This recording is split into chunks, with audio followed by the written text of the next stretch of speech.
This is the new Ferrari 12 Cilindri, or 12 Cilindri. This replaces the outgoing Ferrari 812 Superfast. The new Grand Tourer from Ferrari features a naturally aspirated 6.5 litre V12 engine, no electric hybrid gimmicks or turbos, all hardcore chest-thumping V12 symphony for the 21st century, embodied in this lovely Daytona-inspired body, and I absolutely love it. Welcome back to the channel. My name is Bilal Akil. In this episode, I'll be kind of showcasing you around the finest parts of design, the new engine, its mechanics and interior, and then setting out my final thoughts on this luxury Grand Tourer. Ferrari has stuck with its big naturally aspirated V12 for the 12 Cilindri, where the car gets its name, translating to 12 cylinders. Surprise, surprise.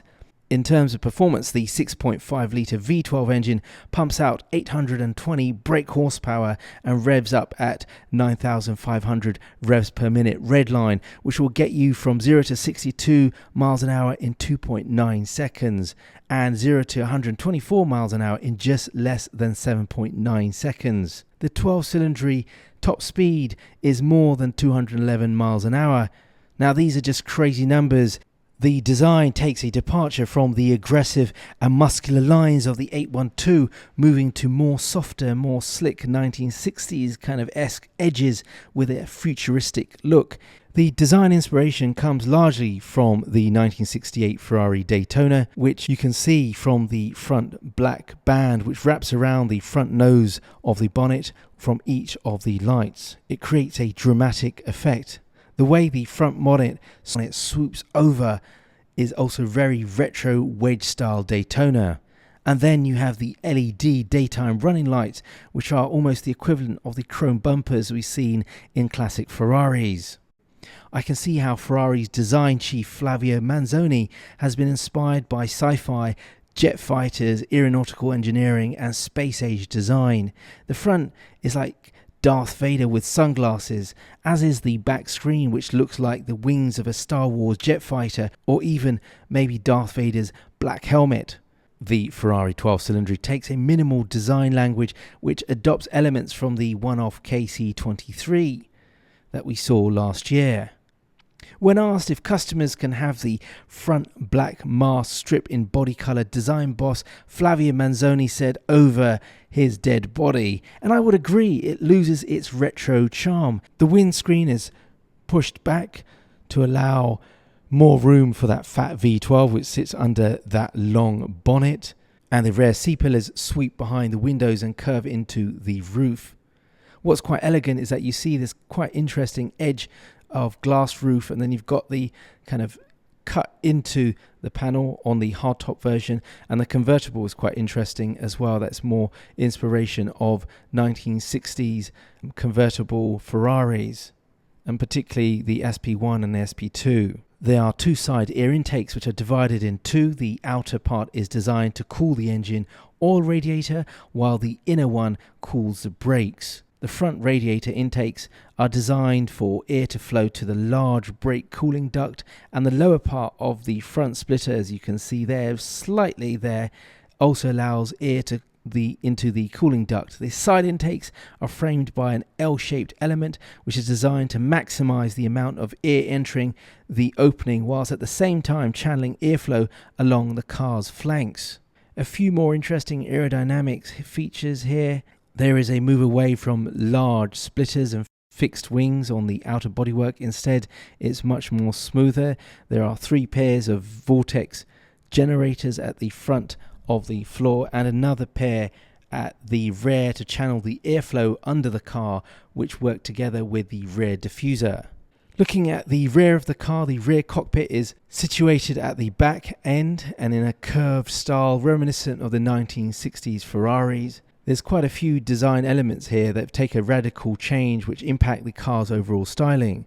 There's a black section of the rear sloping roof which they're calling the Delta wing motif, and that has an integrated aerodynamic setup to it with outer edges of their rear tail which sweep back in And then instead of a rear spoiler or ducktail, there are two active flaps at each side which are integrated with the rear windscreen, and that create a delta theme overall. These rear edges act as active aero devices which pop up to 50 degrees at speeds above 37 miles an hour to help generate downforce to the rear axle, and they will drop again above 186 miles an hour. This is particularly useful when it comes to handling and cornering. Turning to the 12 Cilindri's rear, the taillights are flat, which are similar to those seen on the Ferrari Roma and the 296 GTB. Ferrari has moved away from round taillights, saying it's now a thing of the past. That's a shame really, as I quite liked the round signature lights. The rectangular styling also continues with the quad tailpipes. The wheels are a fat 21 inches, which are made from a single piece of aluminium. How cool is that? Now, the brakes and the suspension hardware is also carried over from the 812 Superfast. However, the software has been remapped and upgraded. And there's this new braking technology, which is called brake-by-wire, which allows for basically faster braking. The 12 Cilindri has been revealed both in a hardtop berlinetta coupe and a drop-top Spider variant at the same time, which is a first for Ferrari. Usually we would have to wait for a 6 month or a year up to seeing like the Spider version come along. The Spider version has a folding hardtop roof that disappears into the bonnet in 14 seconds. It looks spectacular, as do most Spiders from Ferrari. One of the nice things that I quite like about the Ferrari is the back end. You've got the kind of passenger and driver cockpits. What is quite interesting is that there's inspiration from the Ferrari SP1 and SP2, which in turn also took inspiration from like 1950s and 60s race cars of back in the day, with these kind of beautiful looking curves at the back end. The engine is based on the roaring 6.5 litre V12 seen in the 812 Competizione. This is what Ferrari call paying homage to the tradition of its V12 heritage. What I do like, however, is that there has been some more changes with lighter internal components to the engine. There's some really cool engineering in there with lighter components which lead to a whole new engine. This includes titanium conrods, which are 40% lighter than previously used steel ones. There's a crankshaft in the engine which is lighter than the 812, and there's also borrowed technology from the F1 cars to allow for higher valve profiles. It's the first time for Ferrari to combine the V12 engine with an 8-speed dual-clutch transmission. There are shorter gear ratios for more punch and acceleration, and Ferrari has manipulated the torque curve of the engine in the gears to give a sensation of continuous never-ending acceleration.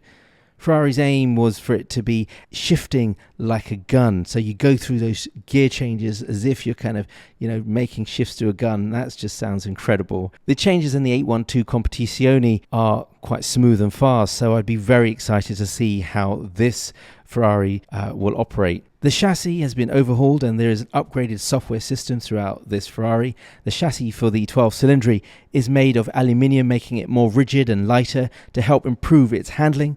The handling is also enhanced by equal weight distribution. It's around 48% at the front and around 52% at the back end. The 12 Cilindri has the independent all-wheel steering system from the 812 Competizione, which automatically turns each of the four wheels. Now, this is quite a clever design, as it manages the movement of every wheel independently to improve cornering and responsiveness during quick driver changes, particularly around the racetrack. The interior is all new compared to the 812. The cabin is more futuristic and takes a minimal design approach. The cabin of the 12 Cilindri has a similar symmetrical layout to the pure-combustion. The driver and passenger almost have their own sections in this luxuriously trimmed cockpit. Each also have their own separate digital displays. It almost feels like each of the driver and passenger have their own kind of airplane seat, and they can kind of experience how fast they're going.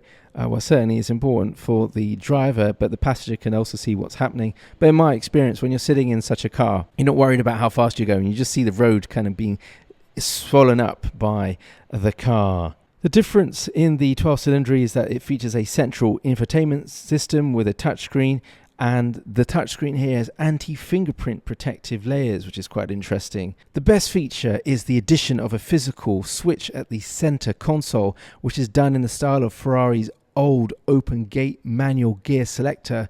As Manzoni rightly said, it is indeed the technical jewel of the interior. It brings back the idea of kind of having a open gate manual gearbox. In terms of cost, the starting price is roughly £340,000 for a like model in the UK, and the 12-cylinder Spider will start around £372,000. Now, having given that the customers will probably have tailored specs of these cars, a fully loaded spec, I would imagine, will probably cost around £500,000. Now, I think for a future classic car, and even if you're privileged to have one of these cars, that's quite a fair amount for the technology and design.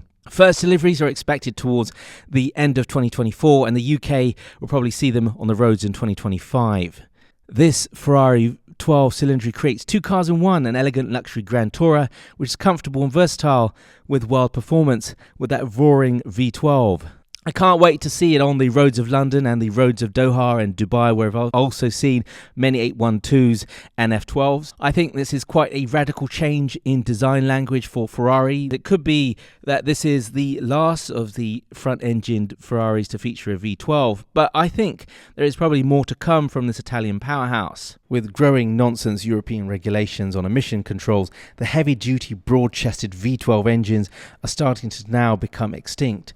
Manufacturers are looking at electric power with fake surround sound to mimic engine noise and a host of other technological advancements. Ferrari, however, has ripped that aside and with this model made a bold statement. This is how Ferrari do it, the Italian way, the Ferrari way.